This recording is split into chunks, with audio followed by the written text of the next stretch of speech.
Sebagai pusat kesehatan masyarakat tingkat pertama yang ada di Kecamatan Sungai Raya, Puskesmas Durian tentunya dilengkapi dengan fasilitas pendukung lain yang juga merupakan salah satu fasilitas pendukung untuk puskesmas rawat inap.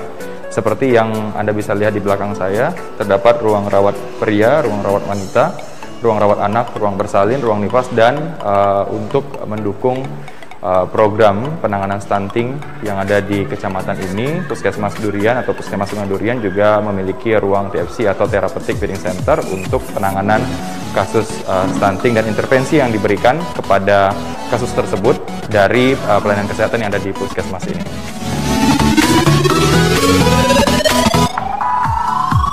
Pak Robert ini memang sering datang ke sini ya Pak ya? Untuk pelayanan kesehatan? Karena ini puskesmas terdekat dari tempat kediaman saya. Okay. Merupakan vaskes pertama juga di BPJS. Oke. Ini hari ini pelayanan kesehatan seperti apa yang ingin Bapak dapatkan? Hari ini saya kontrol bayi.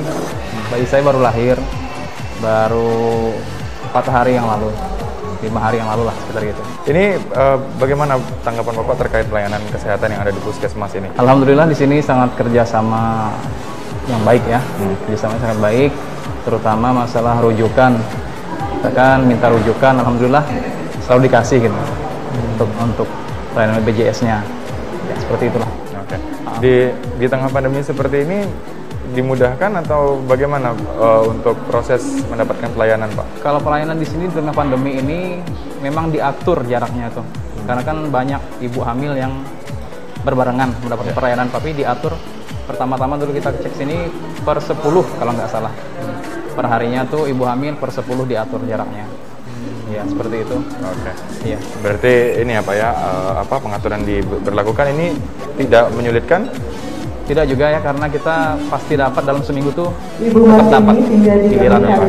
Oke, berarti pelayanannya masih tetap berjalan dengan lancar Pak. Ya. Harapan mungkin Pak untuk puskesmas ini untuk pelayanan ke depan seperti apa? Ya, harapannya untuk tetap dilanjutkan seperti ini, kalau bisa lebih ditingkatkan lagi.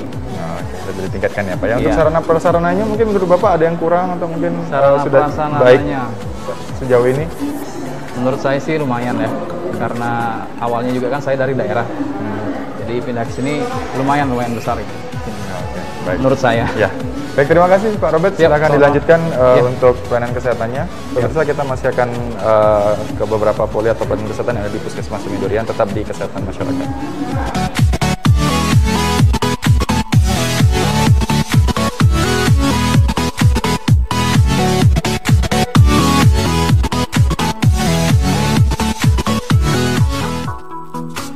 Baik pemirsa, saat ini saya sudah bersama dengan salah seorang pasien yang baru saja mendapatkan pelayanan kesehatan di Poli Kesehatan Ibu dan Anak di Puskesmas Sungai Durian. Saya bersama dengan Ibu siapa nih? Vivi. Ibu Vivi. Ibu Vivi tadi baru habis dapat pelayanan kesehatan ya Bu ya? Iya. Apa yang diberikan oleh Poli KIA ini kepada Ibu barusan? Tadi ngecek hasil bayinya, kesehatan bayinya. Sebelumnya memang sering mendapatkan pelayanan di puskesmas ini atau seperti apa Bu? Ya, alhamdulillah sih lancar aja. Oh, memang sering datang ke sini ya Bu ya? Bagaimana dengan pelayanan kesehatan di puskesmas Sungai Durian ini? Ya, bagus, baik, lancar aja sih. Pelayanannya memudahkan? Iya. Oke, artinya pelayanan kesehatan yang dibutuhkan sama Ibu Vivi dan juga pelayanan yang diberikan oleh Puskesmas Sungai Durian ini sudah cukup baik ya Bu ya, buat Ibu. Baik, terima kasih Bu, semoga sehat Ibu dan kandungan, dan mungkin beberapa informasi yang diberikan sama petugas kesehatan tadi mungkin akan bisa dipraktekkan di rumah ya Bu ya. Amin, amin, amin.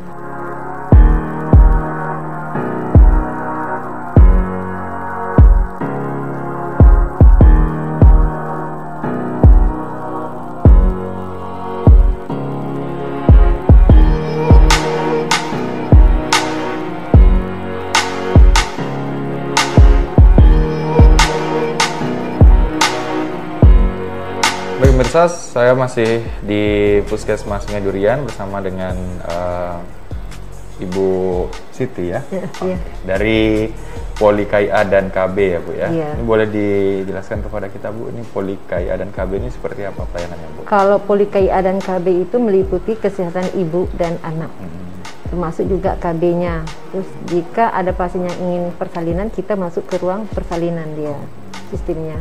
Jadi ketika ada pemeriksaan di Poli KIA KB khusus ibu hamil, terus jika terdapat pada ibu hamil yang aterem dan cukup bulan dan ada mengeluarkan tanda-tanda, kita oper lagi ke kamar persalinan. Jadi kita melingkupi juga kesehatan ibu dan anak, KB serta ibu bersalin. Oke, ini berarti di sini untuk pelayanan persalinan juga bisa ya Bu ya? Bisa 24 jam di sini. 24 jam. Selain tadi mungkin konsultasi, lalu beberapa untuk mengecek kehamilan juga bisa di puskesmas ini.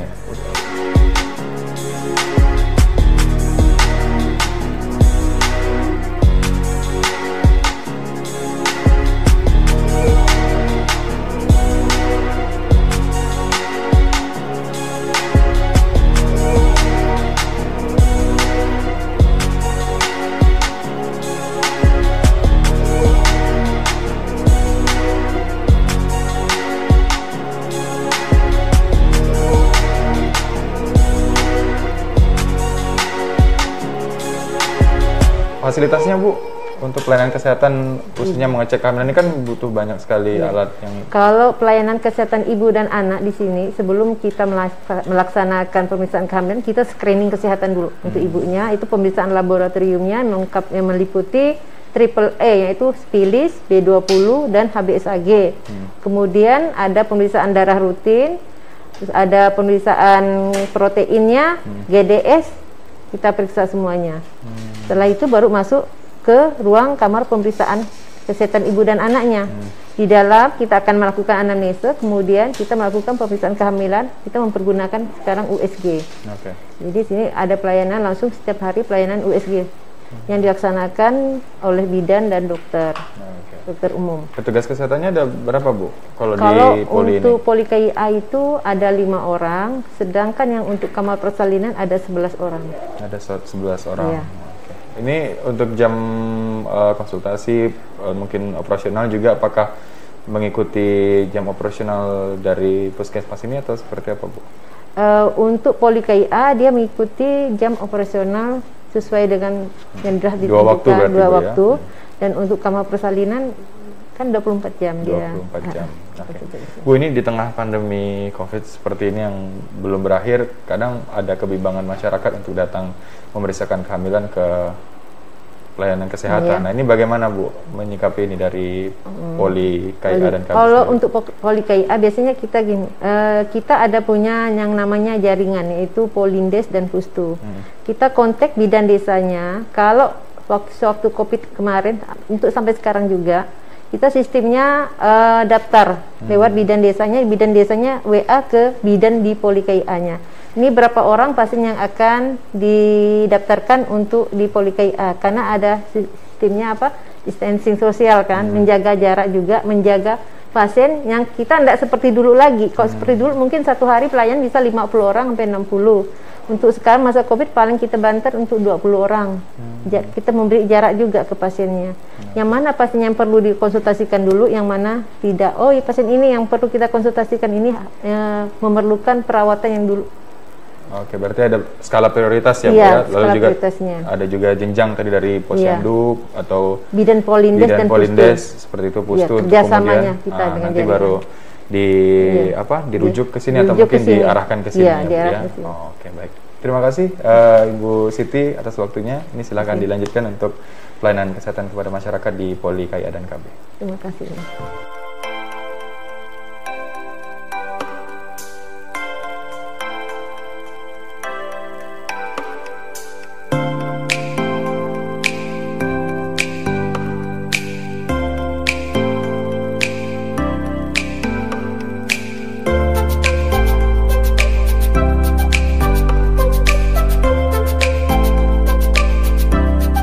Baik pemirsa, sekarang saya bersama dengan salah seorang pasien yang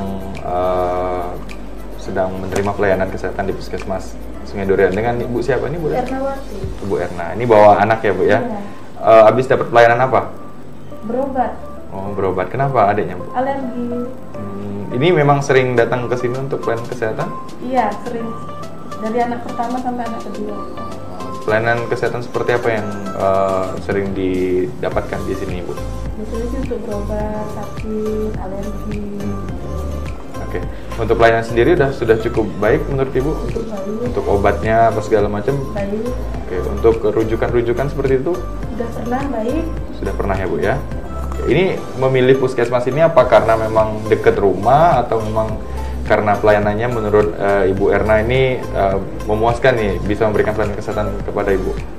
Karena dekat rumah juga, karena pelayanan juga, jadi kalau ada apa-apa bisa langsung minta rujukan. Oke, untuk seperti fasilitas atau mungkin sistem cara pelayanan memudahkan? Cukup mudah. Mudah ya Bu ya, tidak menyulitkan ya Bu ya? Di tengah pandemi ini tidak ada yang menyulitkan? Tidak ada. Biasanya kalau untuk urusan bayi atau mungkin kehamilan ini kan agak sedikit lebih diperketat ya Bu, tapi tetap bisa mendapat pelayanan secara maksimal di sini ya Bu ya. Oke, harapan mungkin ke depan untuk puskesmas ini Bu? Semakin baik pelayanannya, semakin maju, pelayanannya juga semakin ramah-ramah. Oke, dokternya ini ya, melayaninya semakin ramah dan juga pelayanan kesehatan semakin ditingkatkan ya Bu ya.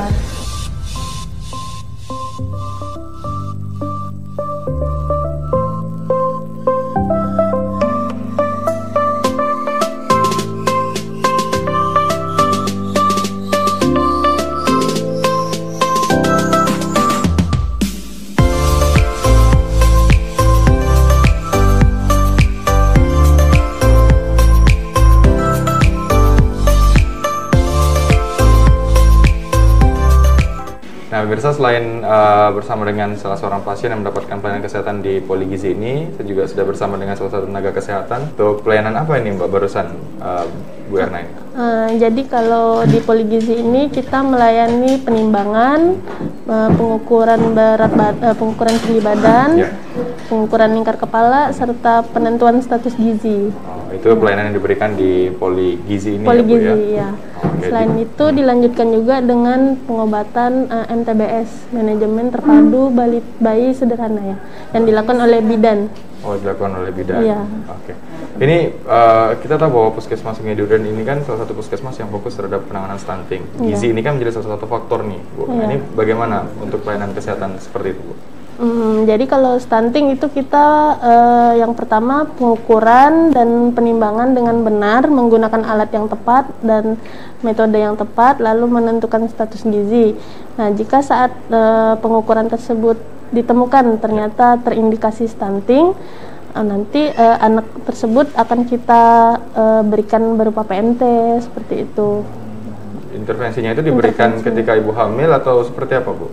Sejak ibu hamil. Sejak ibu hamil, jadi kita screening awalnya di ibu hamil yang kek, anemi, itu kita berikan PMT juga berupa susu, biskuit, seperti itu. Makanan tambahan. Iya, makanan tambahan. Diberikan kepada ibu hamil yang tadi informasinya kek itu ya, Bu ya? Iya. Oke.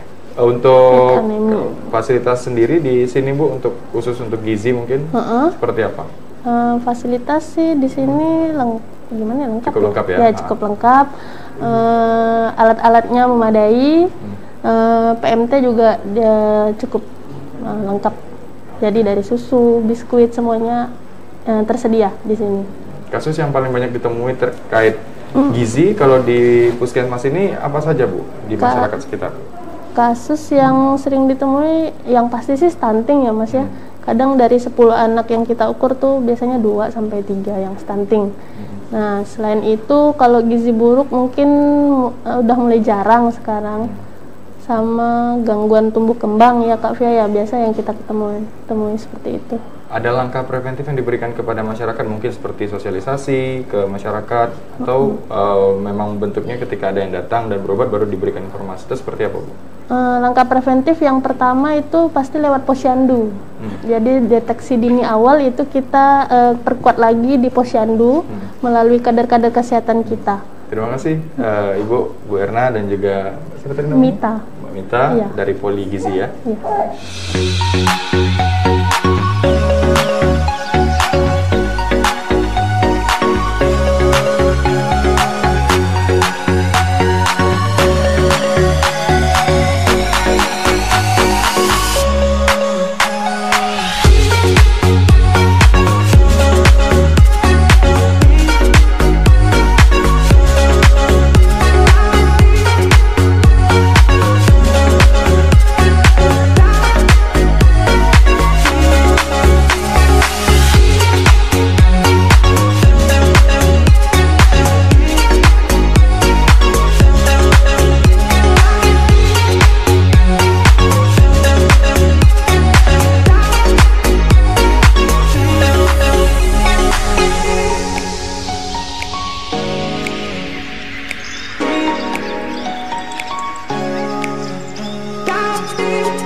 lebih jauh pemirsa, kami akan menginformasikan kepada Anda ini beberapa hal yang juga menarik dari Puskesmas Sungai Durian. Jadi ada satu upaya kesehatan dilakukan, namanya upaya kesehatan masyarakat ya Bu ya. Upaya kesehatan masyarakat. Ini saya sudah bersama dengan Ibu Sari. Rina Sari. Rina Sari, ini salah satu petugas yang ada di upaya kesehatan masyarakat yang ada di Puskesmas ini ya Bu. Ya. Bu, boleh dijelaskan UKM ini apa Bu?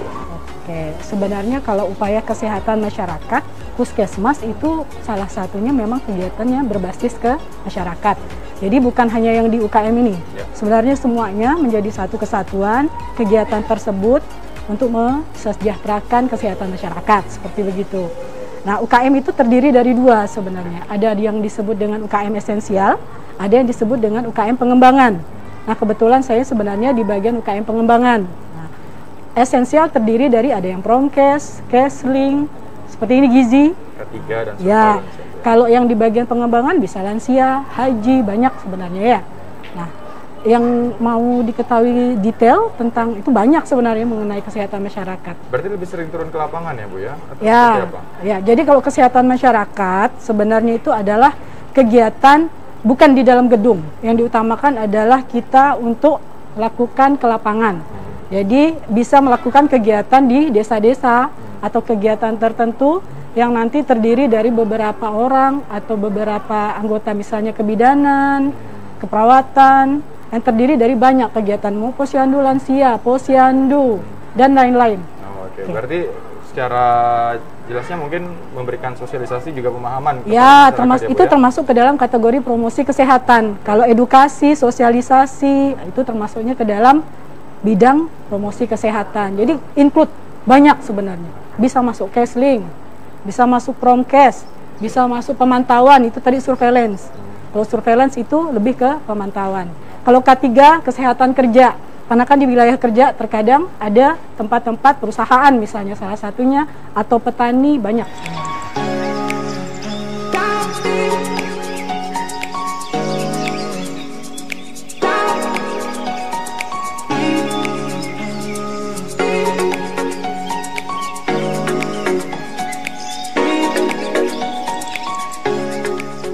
Kebanyakan intervensi apa yang dilakukan di masyarakat untuk upaya kesehatan masyarakat ini, Ibu? Sebenarnya kan yang kita layani di Puskesmas bukan hanya yang sakit, masyarakat yang sehat. Sehat juga, Jadi ya. kalau intervensi sebenarnya salah satu, kalau yang sakit kita tindak lanjuti apakah beliau misalnya masyarakat tersebut apakah mendapatkan fasilitas kesehatan kita. Kalau yang sehat kita tingkatkan kesehatannya supaya lebih sehat, kayak gitu sebenarnya. Kalau intervensi detail banyak, tergantung. Misalnya kalau pasien dengan DM, Perkesmas turun ke lapangan, home visit, banyak sebenarnya. Ini untuk petugas sendiri di UKM ini Bu, ada apa-apa saja, terdiri dari apa saja? Kalau UKM? Ya.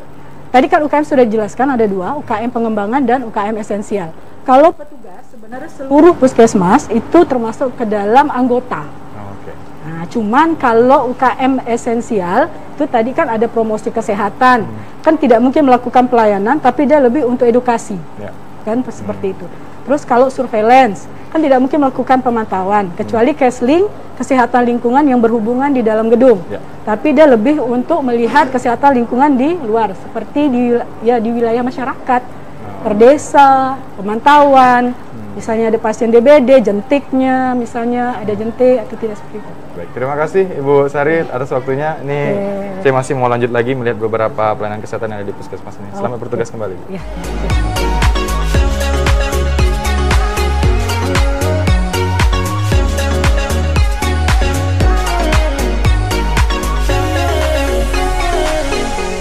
Pemirsa kesehatan masyarakat, saya akan ajak Anda untuk berbincang atau mungkin mengetahui lebih jauh. Ini adalah satu poli yang ada di Puskesmas ini, yaitu poli umum. Saya sudah bersama dengan Dr. Evi yang hari ini bertugas ya, Dokter ya.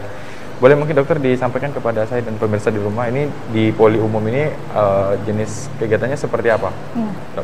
Di poli umum ini kami menerima pelayanan rawat jalan dan juga rujukan, seperti itu. Biasanya pelayanan ini menerima rekam medis kan dari kemudian diterima oleh perawat, kemudian dari perawat kami melakukan pemeriksaan perawatan tata tanda-tanda vital, kemudian baru dikonsulkan ke ruangan 2, yaitu dokter umum di kanan dan di kiri, seperti itu. Nanti setelah dilakukan pemeriksaan akan dilihat apakah bisa ditangani di sini atau dirujuk ke rumah sakit. Oke, biasanya rujukannya kemana Ibu? Rujukan biasanya yang bekerja sama dengan BPJS atau JKN. Jadi yang paling dekat di sini Rumah Sakit Auri atau Dr. Sutomo atau Rumkit Kartika Husada. Tapi biasanya kita akan tanyakan kembali ke pasien apakah pasien mau di mana. Oke. Ini di poli umum sendiri petugas kesehatannya ada berapa orang Ibu yang bertugas di poli umum ini? Kalau yang di poli umum ada 2 dokter umum dan 4 perawat. Oke, untuk jam pelayanan sendiri mengikuti jam pelayanan yang ditentukan oleh puskesmas atau ada jam khusus? Di Puskesmas Sungai Durian sendiri itu ada 2 poli umum, 2 jadwal, poli pagi dan poli sore. Kemudian untuk jadwalnya sendiri untuk poli pagi itu jam 7:30 sampai jam 12 untuk pendaftarannya. Jadi mengikuti pasien sampai selesai. Nah, kemudian untuk poli sore itu dari jam 14 sampai jam 6 sore. Oke, itu dipastikan dokter ada di 2 waktu pelayanan itu berarti? Iya, enggak. Jadi kami berjadwal. Kebetulan di sini juga ada dokter intensif yang ikut membantu. Jadi ada 3 dokter umum dan yang bekerja di sini dan dokter intensifnya ada 2. Jadi 5 orang. Ada 5 orang yang berjadwal. Berjaga ya. Oke.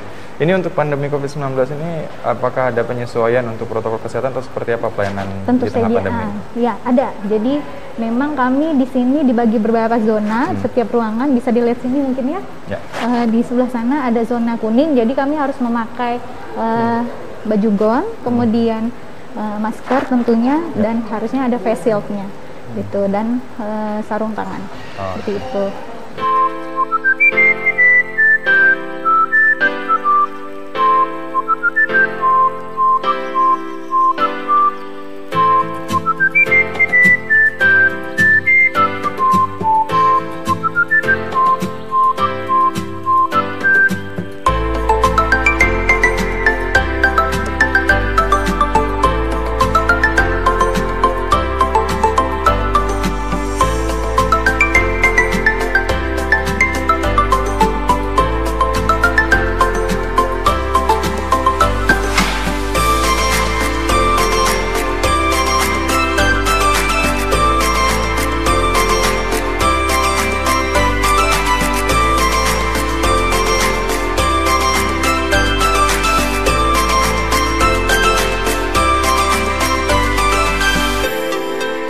Nah pemirsa, itu tadi beberapa informasi yang bisa kami berikan kepada Anda terkait pelayanan kesehatan yang diberikan di Puskesmas Sungai Durian, Kecamatan Sungai Raya, Kabupaten Kuburaya. Sesuai dengan visi dan misi dari Puskesmas ini, salah satunya adalah memberikan pelayanan kesehatan dasar secara komprehensif dan bermutu untuk masyarakat, pastinya dibarengi dengan fasilitas dan pelayanan yang prima.